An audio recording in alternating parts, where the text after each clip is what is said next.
My friend Yeah. of I don't know how long, 4 years now we've been hanging out with Carl. Mm-hmm. My friend like shivs me in the side, and Destiny, the guy I Yeah. don't even know, defends me.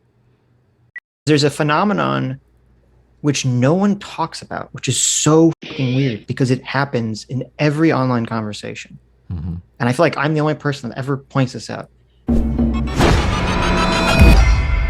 Val Van Gogh for $20. Thank you, Val. Says, in your science and ethics talk with Destiny, Adam was referring to hypothetical norms. If you want X, do Y, which science can give prescriptions. However, deciding to value some hypothetical norms over others is outside science.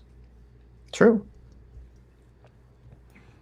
I wrote up a thing on my position just in case there were super chats that were talking about the different things. And there were a lot of people that did give me good feedback on how to be clear about my position and what to avoid and what to emphasize.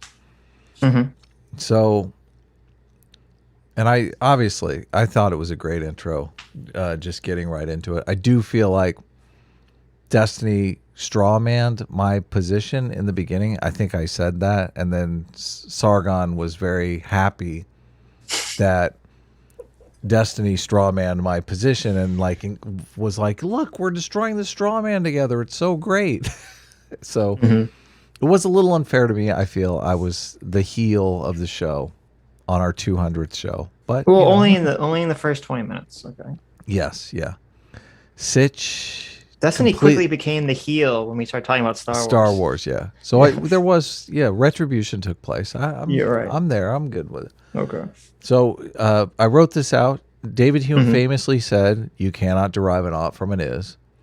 This means you cannot derive moral prescriptions from descriptive reality. Science is separate from values. Okay. Adam knows that. Look, Hume, I understand. I love Hume. This basic philosophy. You don't need to talk to me like I'm 5 years old. Okay, I get it. But there are moral prescriptions in the world. Where do they come from? And how or why are they sustained over time? I think of morality more like language. It's about behavior between people. My definition of morality is a set of rules that binds people into a cooperative community. Determining these rules is what we call politics. And that's why I think this is interesting, because especially for people who stream about politics, to not really see it this way, I feel like they're missing the forest for the trees, kind of. So that's why I thought it was interesting. And I mean, I did learn Destiny's position that he thinks morality is this thing that exists outside of law, which is interesting. So just finishing up here, the preferences start as subjective, but the point of morality is to foster a thriving society. So those preferences cannot stay arbitrary forever. To thrive, the system must promote prosocial behaviors over more self-destructive ones. So that is the point I was trying. And that seems clear to you, right, Sitch? I think part of the issue is that the way you define morality is different than the way most people define morality. And you're sort of already unintentionally sneaking a subjective axiom into your definition of morality. So let's fix that. What's going on? Since you're defining, most people define morality as like personal morality. What a person thinks my is right personal or wrong. ethics. Okay. Yes. Right. You're defining morality as, from like an evolutionary standpoint, of rules that bind groups of people together to create functioning societies. Right. Which I think is true. I think your definition is more true. I think that's what morality really is at the end of the day. Right, because if everybody had a personal ethics that was completely contradictory and like would not work together, then you wouldn't, like, morality would be pointless. Well, yes, and also you have to ask yourself the question, if you're not a creationist and you believe in evolution, why did humans develop this sense of morality in the first place? Or why did evolution select for this concept of morality, which seems to be pretty apparent in people and in groups of people? It has to serve a function of survival. Well, And and even if you are religious, I mean, they believe God created right, but it's a your completely moral different argument. intuitions. Right, sure. Yeah. There's a Right. different But origin point, but they still believe the conscious is the moral intuition. right, right. But if you're talking about from an evolutionary perspective, evolution has selected for humans basically existing and having this idea of morality that all cultures have and definitely function under. And it seems to function not under personal whims, but under your definition of like creating groups, binding groups together to behave, collectively in some fashion. But by having that definition, you're sneaking in the subjective axiom of binding groups together or making or creating prosocial groups of people. So that's where you're already sneaking in kind of a subjective principle into that. And people did push back against this. They said, but listen, my personal morality is I'm a nihilist and I don't believe morality exists. And in ancient times, they would have just threw that guy in the volcano. And even today, we've created laws and law enforcement. So sure, you don't believe in morality, but these are the rules you're going to follow, whether you like it or not. Exactly. Like even in ancient times, someone could personally believe that as long as you're following the group's moral rules, it doesn't matter. You can believe whatever you want. Right. And there was. Go ahead. Sorry. Well, say if you start violating the group's moral principles, and then when they're like, "Why are you doing this?" and you give them your nihilistic take, then they throw you in the volcano. Yeah, they throw. Yeah, it's done for it. But another person made a really interesting comment. They were saying, in an autocracy, it's the king's morality that's codified into law. In an oligarchy, it's the oligarch's morality that's codified into law. And this is the problem with those moralities, because those moralities haven't gone through this cultural evolution process. So they're just, they're introducing some arbitrary morality that, may foster cooperation or may cause the people to revolt. It's like, sure, our process, ruin, or not. Yeah. So our process of this, like we have basically a cultural evolution process set up where we argue about moral rules. There's like a long process of them becoming, right now we're talking about, pronouns. There's people are having whether or not we should have a moral prohibition, ostracize people who don't use the proper pronouns. There's all this debate going on. Like, codifying it into law is the last part of the debate, where everyone is basically, you either agree with us or this is going to be the rule whether you agree or not. So I think going forward, the question you should ask people, or if you want to have a conversation with Destiny again, which I don't think is necessary, but if you want to have a conversation with Destiny again, or you want to ask someone else this question, well, I do want a question tree, so that's what I'm working on. So give it to me. It should be phrased as, what do you think? What do you want the goal of your moral system to be? Or what do you want the goal of society to be? See, and this is... because that's really what you're asking. What should the goal of society be? Or really not the goal of society, but like what goal do you want your moral system to achieve? Or like what do you think society would look like under your perfect moral system? Like the perfect implementation of your moral system. Like, what does it look like? See, people implicitly understand this. I don't think they necessarily understand it consciously, but when people say, "Oh, we can't do that because society would fall apart," they are saying that moral prescription would damage society, that would hamper our thriving, that would push us more towards death and destruction. So, they are buying into my moral system. Right, but like, say we can be in a conversation with someone, we're having some moral argument, and then after we've been talking for like an hour, we say, "Wait a minute, what do you want society to look like? What does the implementation of your moral system on society look like?" Maybe that's a better question. What does the implementation of your perfect moral system on society look like? And maybe they'll say, oh, well, we all live in like communes of no more than 100 people, and everyone farms and produces their own goods, and we just trade in between these communes of 100 people, right? If that's someone's view of what they think society should look like, we're at such a difference. We're at such odds that we're not going to be able to agree on anything. What does the implementation of your perfect moral system look like?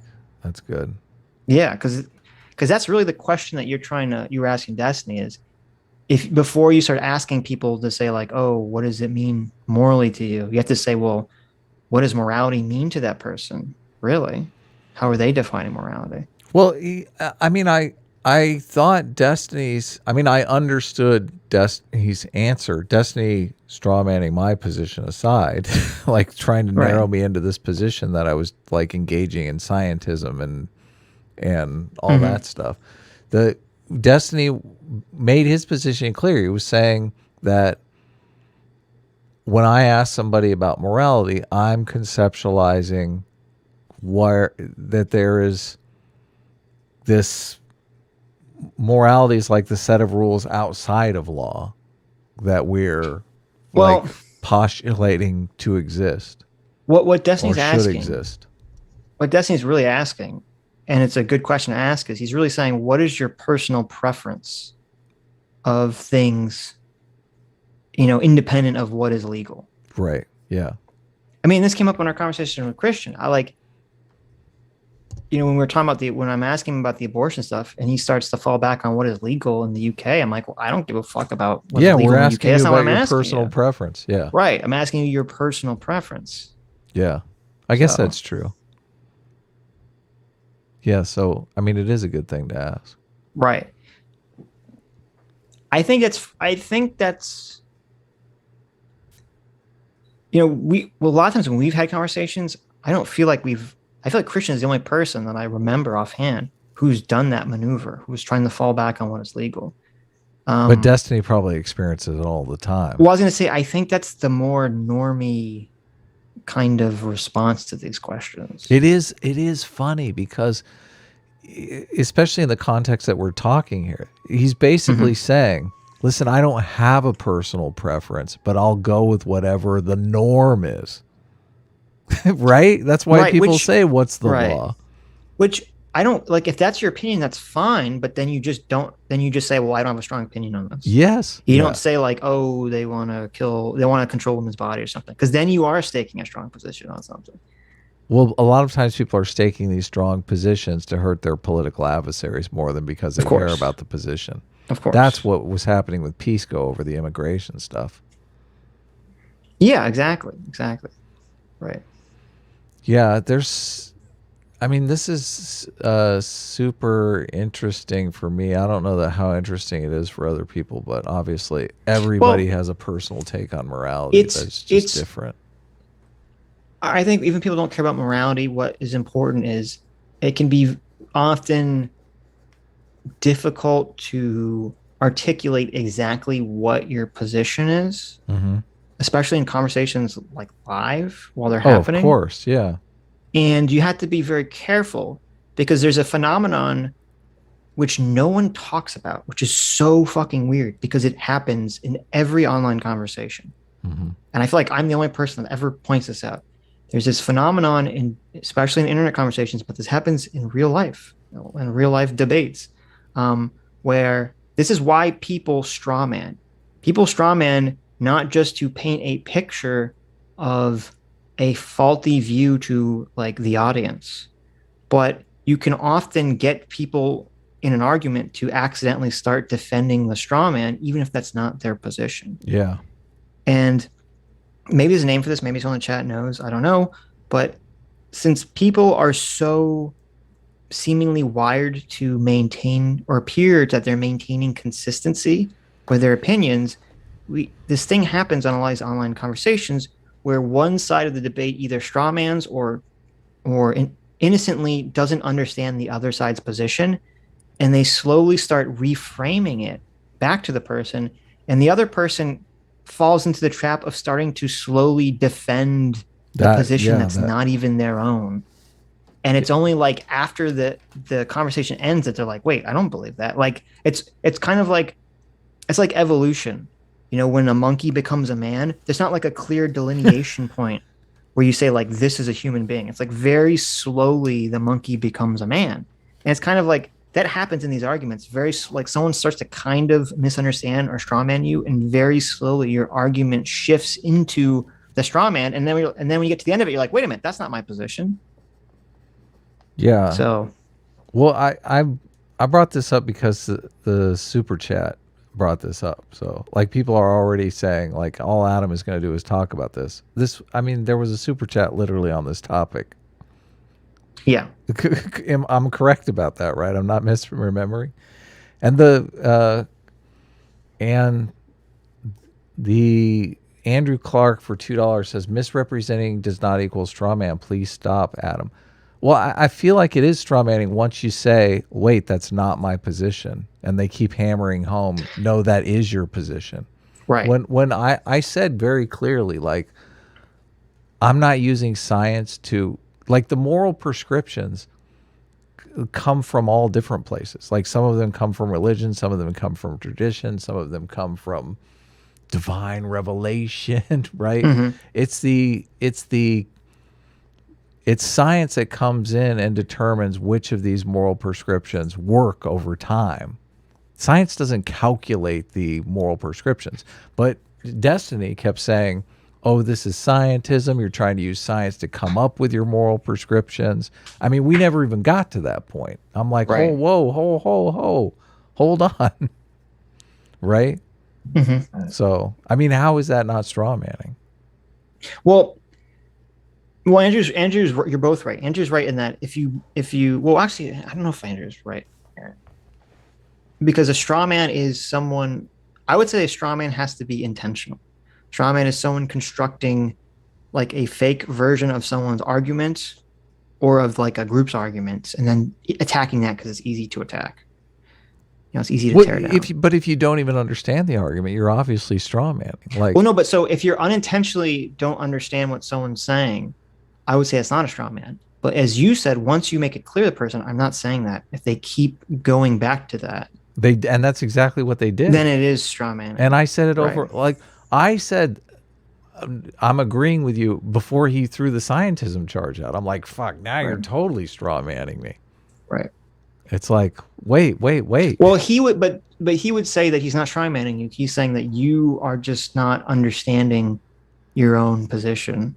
And that he's understanding it better, that's what he would say. But that is, how is that not straw manning? Obviously, look, he's so intent. He's so intent on building the position that I do not hold.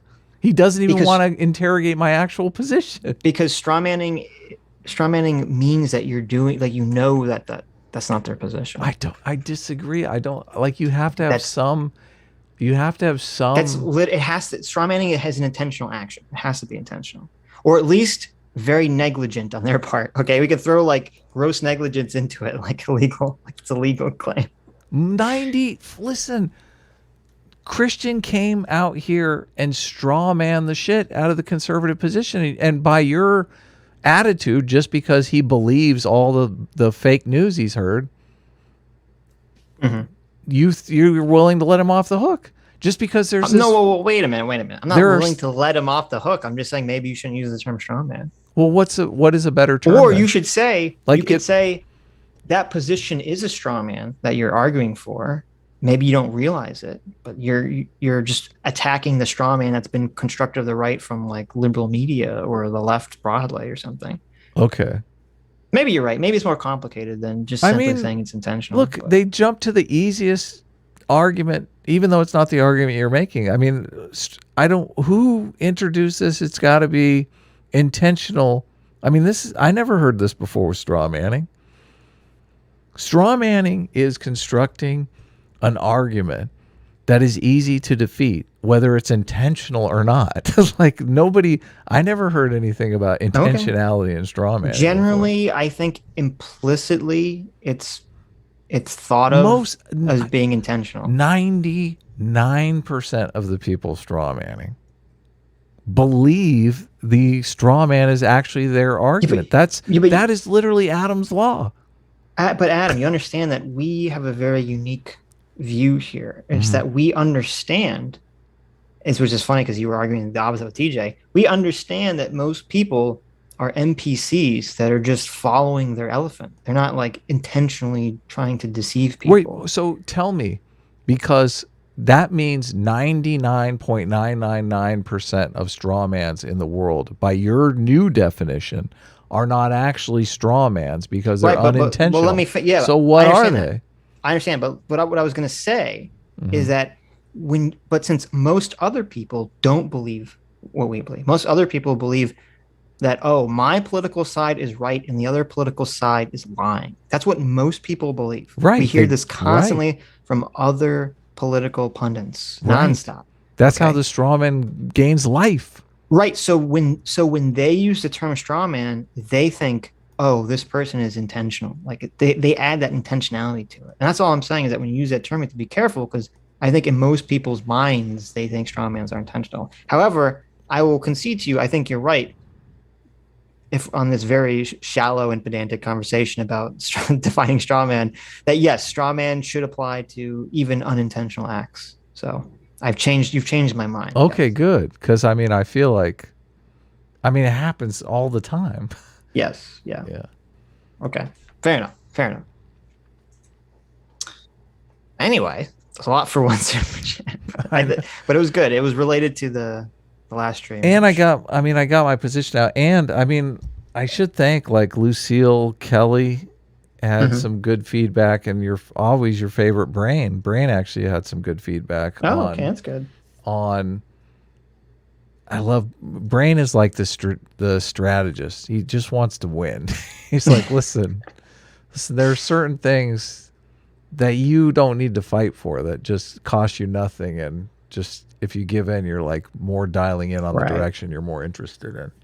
I think that was or we could cut that whole chat about morality. Maybe that'd be an interesting clip. I don't know. Maybe no one cares. Yeah, sure. I don't know. I was gonna say regarding that, I think that's basically the position people are taking with kids at drag shows. And I think that's basically the position Carl is taking. And I think is the smarter position. What is? Well, just to say, I think people have too much difficulty laying out a logical, consistent argument for why children should not be allowed at drag shows, period. And so they kind of pivot to the very easy argument that children should not be allowed at sexualized drag shows. And then someone says, well, okay, but what about non-sexualized? And they just say no. Also, they just say all drag shows are sexualized. I don't know what you're talking about. Mm-hmm. Like that's just a much easier strategic position to defend. Oh, I see what you're saying. Right. Yeah. So. The Brains was, I think some of the pushback you're encountering on your definition of morality can be alleviated by simply acknowledging morality can't exist independently of social dynamics. And he's right, because so many of the people only think of morality as like a personal morality. They have no idea about the wider context of it. And he says, and simply state that it isn't a primary interest for you, and you're only interested in morality that pertains to social dynamics. So I lose nothing by doing that. It costs me very little, and we avoid the whole getting trapped in the quagmire of morality only being social. Right. Okay. Yeah, right. Which I think is good. Also, the entire this came straight from Lucille Kelly, which is a great articulation of the position. The preferences start subjective, because then you're conceding that they are subjective, but the point of morality is to foster a thriving society. So those preferences can't stay arbitrary forever. Yeah, that's Lucille's. So addition. is your real goal in that conversation was just you want Destiny and other people to adopt your definition of morality? Because I feel like that's the real goal here. Ultimately, I think people have a very flat earth understanding of morality that I don't think is helpful. Okay. Don't you think there's so many people who are talking about morality and thinking about morality, those brains could be actually doing real work for us. It's kind of like the what do they call map makers? Cryptographers? No, not crypt. I don't know.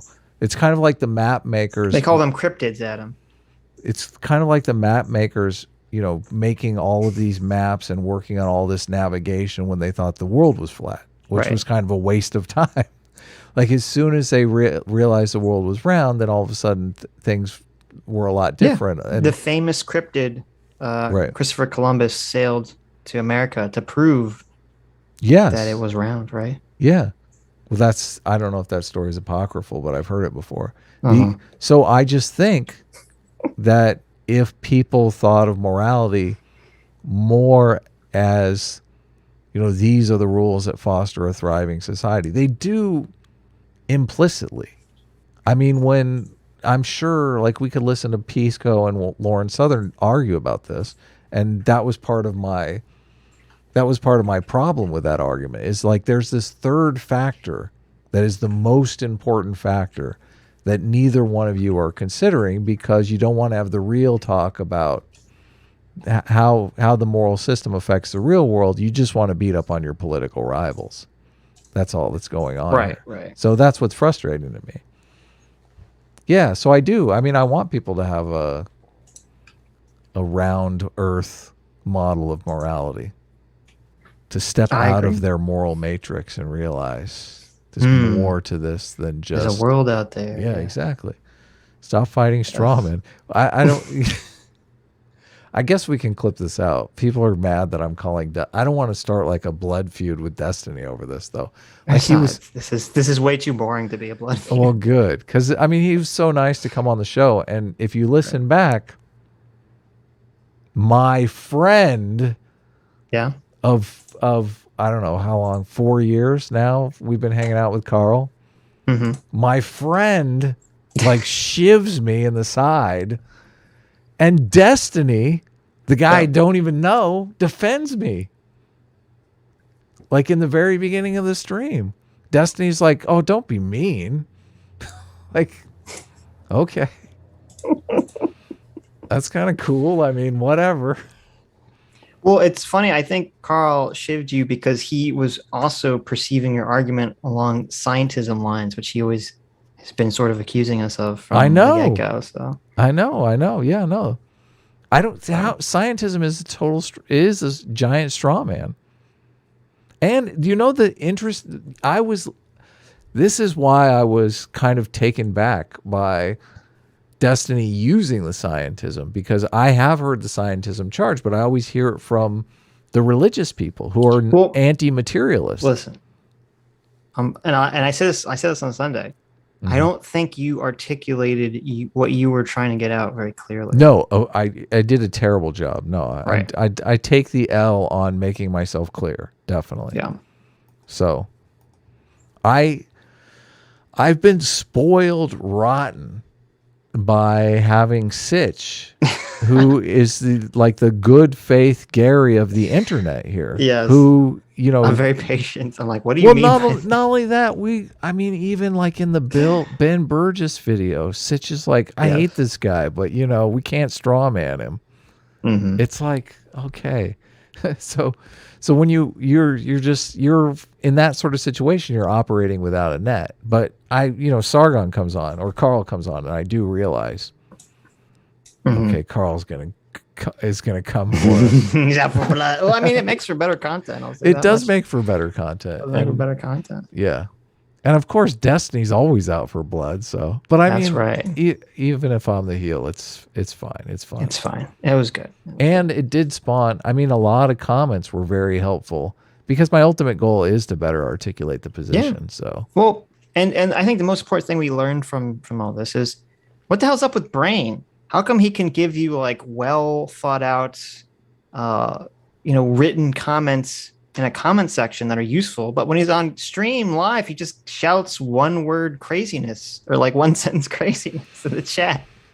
Brain, what's going on there, Brain? Brain is super helpful. You have a completely different take on Brain than me, and I guess you always have. I I'm saying, how come? I'm saying what you read his words. I'm like, oh wow, that's like 1,000 times more thoughtful. Like than when I see Brain in chat, he's just screaming like one word, like one word, or he's just screaming sentences that are just like.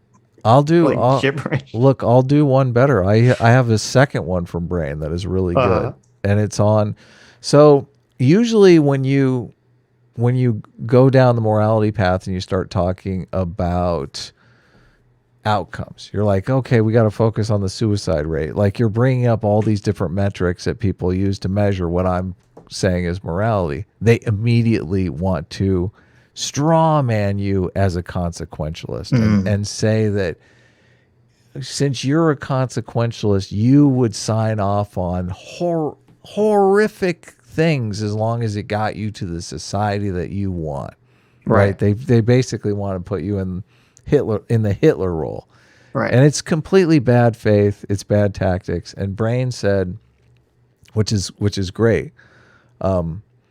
I would counter this by clarifying if they are asking for a morality that doesn't include consequences to reveal the absurdity of the equivocation, which is great because what morality doesn't involve consequences? Right. What is like a consequenceless morality? I mean, even if you're talking about slavery, you're talking about like the consequences for the slave, right?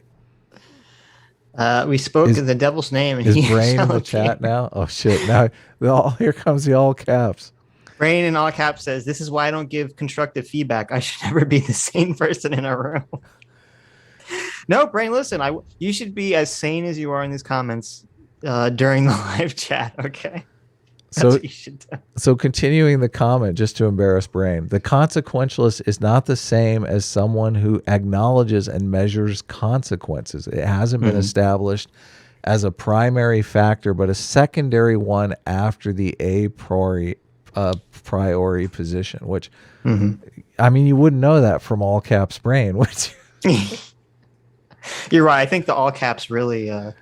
that makes it seem like 20 IQ points. Well, if it makes you feel any better, all these comments I'm reading are in all caps. They are? No, I'm just kidding. I would instantly just dismiss it if it's all in caps. Doesn't matter how smart. Albert Einstein could be like giving out the theory of relativity in all caps. I'm like, what is this card? I'm just kidding. Yeah, I literally have to yell it at myself as I'm reading it. Yes. Yeah. Isn't that funny how it's like almost impossible to not read all caps, as like you just hear someone yelling in your mind, like you can't, because that's the way you're supposed to read it. That's the way it's supposed to read. No, but like if you see like a sign for like a store, often they're in all caps, and you don't like shout the sign in your mind. There are plenty of arguments that Brain disagrees with us on, and he's just as vocal about those. Sure, but I'm just saying, you're full of shit on this. About it in an intelligent way. Okay, that's all I'm asking. Well, I'm sure they are intelligent. Since Brain says he doesn't know who you're talking about. So I see he didn't actually write these comments. Someone else wrote these comments. I mean, I am talking about Brain, unless it's like a different Brain. So just wait for Vinny the Doberman to make a reasonable comment in response to a comment. Is Vinny the Doberman Brain? I guess he can't be on two accounts at once. So. That's impossible. Okay, Vinny the Doberman will not make a reasonable, well thought out comment. I think if you offered Vinny Doberman a wrench for a reasonable, well thought out comment, he would Google something intelligent and copy paste. You just copy paste into the chat. We would have to double check. We'd have to double check the thoughtful comment to see what blog it came from. Yeah, we'll have to put it. You know, like there's those websites that teachers will put your reports through to see if you just looked at it.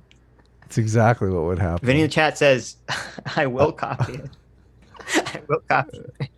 Look at that! He's so excited he can't even. It comes out in like 4. He can't even hide it. He's like in 4 chats. Okay.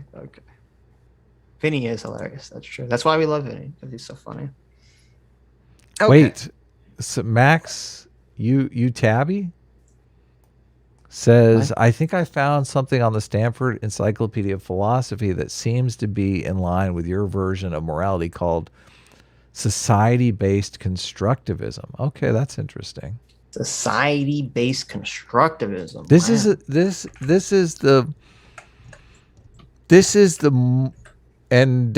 was Destiny's position in the short exchange that we had at the beginning of the show. He's saying, you know, you need philosophy to come up with your moral oughts. And I don't disagree with that. But the moral oughts come from a lot of different places, not just philosophy. The moral oughts come from, you know, this is the way we've always done it, tradition. They come from divine revelation. They come from progressives don't want trans people to suicide themselves.